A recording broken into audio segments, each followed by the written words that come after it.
la vue sur Pras-sur-Arly pendant la descente, donc par le sentier. Ah. Le frein arrière commence à chauffer.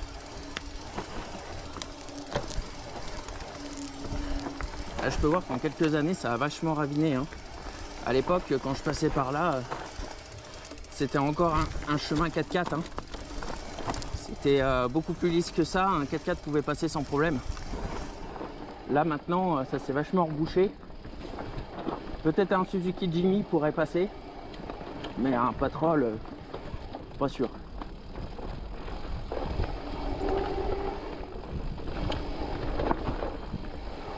Sur toute ma randonnée aujourd'hui, j'ai croisé 2 trailers et c'est tout, vraiment personne d'autre. Après, il faut dire qu'on sort d'un grand week-end férié.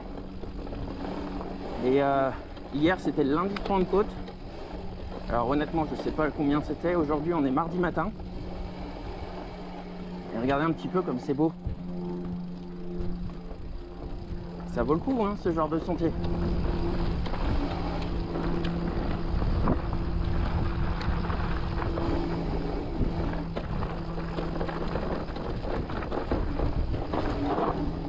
Donc là, du coup, la descente, on sera pas sur un chemin débutant.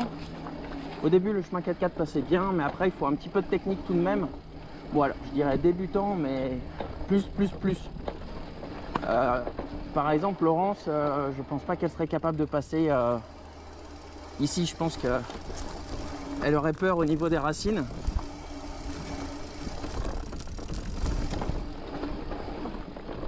Après, ceci dit, en y allant tranquillement et avec un vélo adapté, un tout suspendu montagne, c'est quand même beaucoup plus simple qu'avec le vélo semi-rigide qu'a Laurence avec ses 100 mm de débattement, hein, et ses routes 27.5.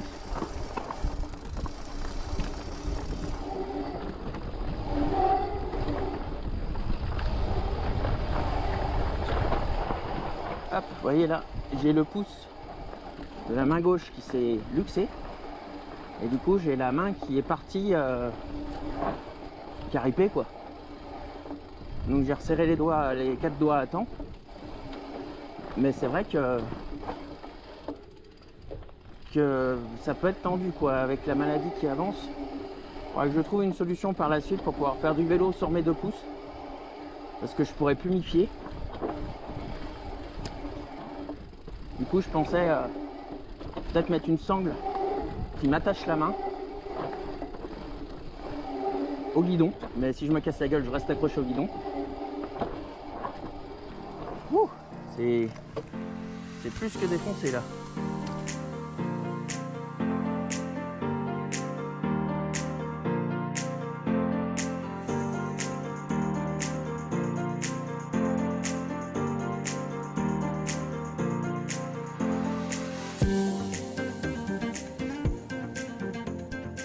Là, il y a un petit chemin de traverse ici. On va l'emprunter.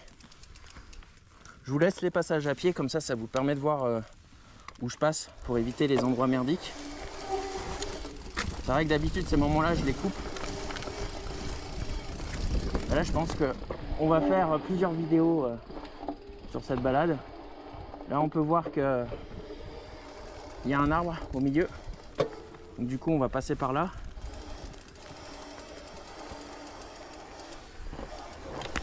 Hop.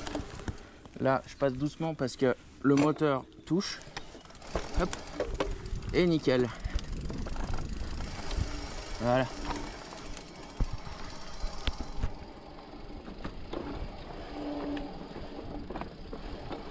Là, je pense qu'on sera dans la 2e vidéo. Il y a des chances. Du coup, bonjour les amis. Aujourd'hui, on est du côté du Christomet, au-dessus de Megève. Je suis monté par le Jaillet. Oui, par la route du Jaillet et ensuite direction le chemin du Christomet. Donc la route pour monter, ça allait nickel. Ensuite le chemin 4x4, j'ai fait dans les 400 mètres de dénivelé sur 2 km 500, ce qui donne une pente très raide et un chemin 4x4 défoncé où il faut quand même un niveau correct pour monter sans cabrer et en gardant l'adhérence. Je vous cache pas que j'ai planté le vélo 2 ou 3 fois. je remonte les lunettes et je repars. Hop. Ensuite, le chemin 4x4 ici était très facile au début. Et plus on descend, plus il se complique. Il est énormément raviné. Donc raviné, ça veut dire que la pluie descend par le sentier, en fait, comme si le sentier était le lit du torrent. Et du coup, ça creuse. C'est ce que vous voyez sur la droite, là. La droite du chemin.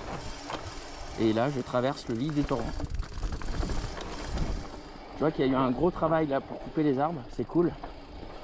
C'est vraiment parfait. Et là, du coup, il y a un chemin qui passe. Hop.